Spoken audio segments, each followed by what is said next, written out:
एक फार्मर का लड़का जिसने इतनी भूखमरी देखी कि उसे अपना गांव छोड़ना पड़ा। 20,000 रुपया लेके बिजनेस किया, बिजनेस डूब गया और सर्वाइवल के लिए वो रेंट का 50 रुपया नहीं भर सकता था, तो इसके लिए सिनेमा घर में झाड़ू पोछा क्लीनिंग का काम करता था 90 रुपए के सैलरी में। लेकिन सिनेमा घर में सफाई करते करते एक आहा जीनियस आइडिया आया और वो आइडिया को कंसिस्टेंसी और एक्सीलेंस से एग्जीक्यूट किया और नतीजा 5,500 करोड़ का रेवेन्यू का कंपनी। जी हाँ, स्नैक कंपनी जिसने हल्दीराम को टक्कर दिया, जिसने पेप्सी की नींद उड़ा दी। और ये स्टोरी है चंदूभाई वीरानी और बालाजी वेफर्स की। कैसे बालाजी वेफर्स ने स्ट्रगल करके अपना नीश बनाया और आज एक पैन इंडिया और ग्लोबल ब्रांड बनने वाले। लेकिन वीडियो स्टार्ट करने से पहले मैं हूं बसेश गाला, आपका business growth mentor and investor. मेरे तरफ से आप सभी को जय सिया राम, राधे राधे और जय जिनेंद्र।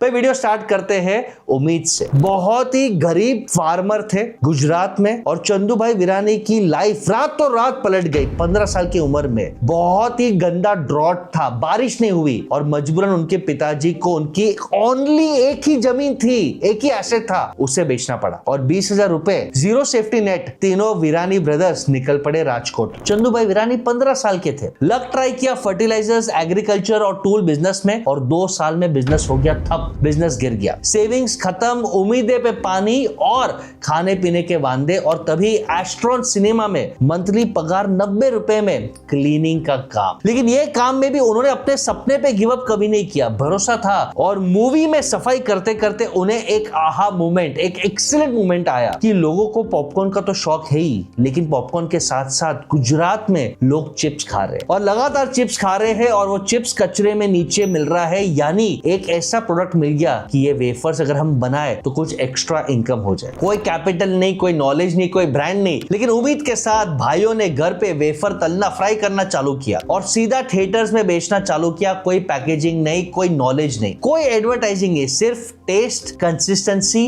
भूख और हसल। और बस वही होना था। लोगों को टेस्ट इतना पसंद आया कि रिपीट डिमांड आया, वर्ड ऑफ माउथ में फेम मिल गया, सेल्स एक्सप्लोड हो गया और पॉपुलैरिटी इतना था कि थिएटर ओनर ने अपॉर्चुनिटी देख के चंदू भाई के साथ पार्टनरशिप किया। और ये पार्टनरशिप का नतीजा ये हुआ कि 3 कैंटीन्स और 30 आउटलेट्स में उनके वेफर्स जा रहे थे। यानी जो इंसान क्लीनिंग कर रहा था, अब वो वेफर मैन्युफैक्चर धीरे धीरे बनाने चालू कर दिया और बालाजी वेफर्स का जन्म हो गया। अंडरस्टैंड करते हैं बालाजी वेफर्स कैसे ग्रो किए। भाई 1984 में जो एक छोटे से शेड में वेफर फ्राइंग का धंधा था, अब फुल फ्लेज धंधा हो गया। लेकिन यहाँ पे कोई एमबीए नहीं, कोई कंसल्टेंट नहीं, कोई इन्वेस्टर पिच नहीं, बस 3 भाइयों और इंडियन टेस्ट पे और क्वालिटी पे 100% भरोसा और मेहनत। और जिससे धंधा धीरे धीरे बढ़ने लगा, 1989 राजकोट में उन्होंने बैंक लोन लिया 50 लाख रुपए का और गुजरात का सबसे बड़ा पोटैटो वेफर प्लांट खोला। पहले फैक्ट्रीज राजकोट में, फिर वलसाड में। और जब बड़े बड़े प्लेयर्स तभी भी हैंड पैकेजिंग चिप्स बना रहे थे, बालाजी वेफर्स ने एक रिस्क लिया कि भाई हम ऑटोमेशन में इन्वेस्ट करते हैं, मशीनरी में इन्वेस्ट करते। बाकी लोग उन पे हंस रहे थे, अरे चरिया हो गया है, पैसा नहीं है, पैसा मशीन में डाल रहा है। लेकिन उनका एक ही मंत्र था कि स्केल करना है तो आपको मशीनरी का हेल्प लगेगा। ज्यादा क्वांटिटी चाहिए, कंसिस्टेंट क्वांटिटी चाहिए, राइट प्राइसिंग पे चाहिए, तो आपको स्केल करके ऑटोमेशन पे जाना ही पड़ेगा। और ये सक्सेस मल्टीप्लाई होने के बाद उन्होंने राइट टाइम पे डाइवर्सिफाई किया। नमकीन्स, मिक्सचर्स, सेव गाठिया, मसाला स्नैक्स, 100 से ज्यादा प्रोडक्ट्स लाखों लोग डेली कंज्यूम कर रहे थे। और वो टाइम पे बड़े बड़े नाम थे, अंकल चिप्स, सिम्बा, पेप्सिको, बिनीस, उन सब के साथ कंपीट कर रहे थे। और आज बालाजी वेफर्स मोटा मोटी 65 lakh kilos of potatoes daily process करता है। दोस्तों, डेली प्रोसेस करता है और रोज 1 करोड़ किलो का 10 मिलियन केजी ऑफ नमकीन रोज बेचता है। और वो भी कोई सिंगल टेलीविजन एड नहीं, कोई सेलिब्रिटी एंडोर्समेंट नहीं, कोई एमएनसी के साथ tie up, partnership, equity deal नहीं। यानी एक कैंटीन में सफाई करने वाला लड़का ने इंडिया के स्नैक इंडस्ट्री को हिला दिया। ग्रोथ स्टोरी को और अंडरस्टैंड करते हैं सेक्शन सी में। भाई सबसे पहले राइट टाइम पे product diversification and product innovation. जब बाकी सब मास अपील में जा रहे थे, बालाजी ने माइक्रो मार्केट्स चूज किया, लोकल लोकल प्लेयर और लोकल रीजन का राजा बनना चूज किया। उन्होंने सोचा कि भाई रीजनल टेस्ट इंडिया में बहुत काम का है, इसके लिए महाराष्ट्र में चटपटा स्नैक्स, तीखा स्नैक्स इन राजस्थान, और ऐसे कर करके देसी पोर्टफोलियो बनाया। 65 प्रोडक्ट्स, 150 SKUs, वेफर्स, नमकीन और वेस्टर्न स्नैक्स में है। और धीरे धीरे टाइम अनुसार हेल्थ कॉन्शियस ईटर्स के लिए भी वो अच्छा अपना खुद का ब्रांड लॉन्च कर रहे हैं, जैसे गिप्पी उनका नूडल का ब्रांड है। और सबसे बड़ा लर्निंग है कि वो इन्वेस्टमेंट से डरती नहीं है। सब लोग को लगता था कि फैक्ट्री और मशीनरी में इन्वेस्ट करना एक एक्सपेंस था। चंदू भाई वीरानी ने बोला भाई ये एक्सपेंस नहीं, हमारा लॉन्ग टर्म का दोस्त है। मशीन एक ही बार महंगा है, लेकिन 2400 घंटे काम करेगा वफादारी के साथ। और यही थॉट प्रोसेस उनको आज लॉयल कस्टमर्स लाने में सफल कर दिया। बालाजी वेफर्स और चंदू भाई वीरानी का माइंडसेट था कि हम कॉम्प्रोमाइज नहीं करेंगे इन्वेस्टमेंट में। उन्होंने बेस्ट कंट्रीज से अपनी मशीनरी इंपोर्ट की जब लोग उसके बारे में सोच भी नहीं रहे थे। और फायदा, faster production, zero compromise on taste, quality और consistency, and overall lower variable cost. 4 factories हो गए उनके, राजकोट, वलसाड, वडोदरा और इंदौर में। और ये ऐसा स्नैक्स का खतरनाक मार्केट है जहां पे मार्जिन से रेजर थिन। वहां पे ये मशीन ही बालाजी का सेवियर बन गया और इसके कारण वो फटाफट एक्सपांड कर पाए, क्योंकि इतना fast production with great quality machinery और ऑटोमेशन के कारण ही वो कर पाए। लेकिन बालाजी वेफर ने slow and steady wins the race ये फॉर्मूला भी अपनाया। एक साथ सभी मार्केट को अटैक नहीं किया, जो भूल बहुत सारे FMCG कंपनीज या बहुत सारे एंटरप्रेन्योर्स करते हैं। उन्होंने one at a time region को डोमिनेट किया। गुजरात से स्टार्ट किया, गुजरात के किंग्स बने, फिर महाराष्ट्र में स्टार्ट किया, फिर मध्य प्रदेश में, और आज धीरे धीरे ब्रांड बनने के बाद, प्रॉफिट कैश फ्लो बढ़ाने के बाद वो 14 इंडियन स्टेट्स में है। और इंडिया में ही नहीं, अब वो ग्लोबल एक्सपोर्ट भी कर रहे हैं UAE, ऑस्ट्रेलिया और US को। और ये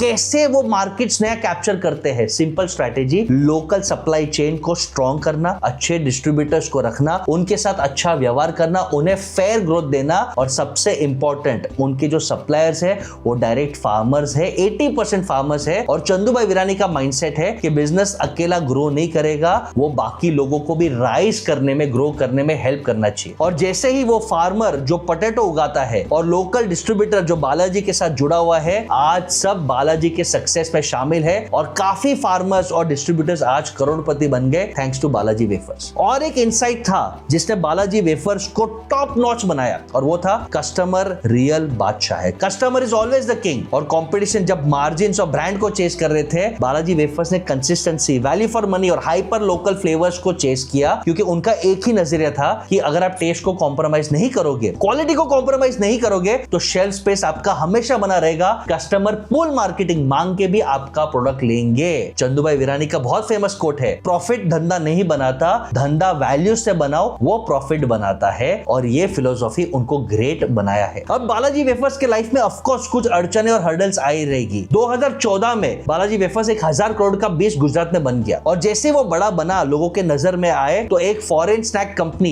एक मल्टीनेशनल कंपनी है गोलैथ, उसने बालाजी वेफर्स को पैसे फेंके और बोले 4000 करोड़ में तू आ जा। और बालाजी वेफर्स ने बोला हम नहीं बिकेंगे। बाकी लोग ने सबने एडवाइस दिया कि राइट टाइम है, चरिया हो गया है, पार्टनर कर ले, फॉरेन प्लेयर है। लेकिन बालाजी वेफर्स और चंदू भाई वीरानी हमेशा बोलते थे कि ये कंपनी मेरा बेटा और बेटी है, हम बिकाऊ नहीं है, मुझे पैसे की भूख नहीं है, मुझे वैल्यू क्रिएट करना है, I am enjoying my work, मैं झुकूंगा नहीं साला। और ये एटीट्यूड के कारण वो हमेशा ग्रो करते आए, किसी के सामने झुके नहीं। आज टॉप 3 है महाराष्ट्र, गुजरात में, राजस्थान में अच्छा वो काम कर रहे हैं। और जब लोगों को उन्हें पूछा गया कि आप IPO कब निकाल रहे हो, तो उन्होंने बोला क्यों IPO, कोई जरूरत नहीं है, हमारे पास प्रॉफिट है, हम ग्रो कर रहे हैं, हमें ज्यादा लालच की जरूरत नहीं है। सबसे बड़ा अग्नि परीक्षा आया जब पेप्सी के नजर में वो आए, और पेप्सी एक $1 बिलियन मल्टीनेशनल कंपनी है, उसने बालाजी वेफर्स को लेस के बिहाफ पे कोर्ट में घसीटा और आरोप किया कि भाई आप बालाजी वेफर्स ने लेस का पैकेजिंग हूबहू कॉपी किया है। और ये हाई कोर्ट केस में लेस और पेप्सी जीत गया और बालाजी वेफर्स हार गया।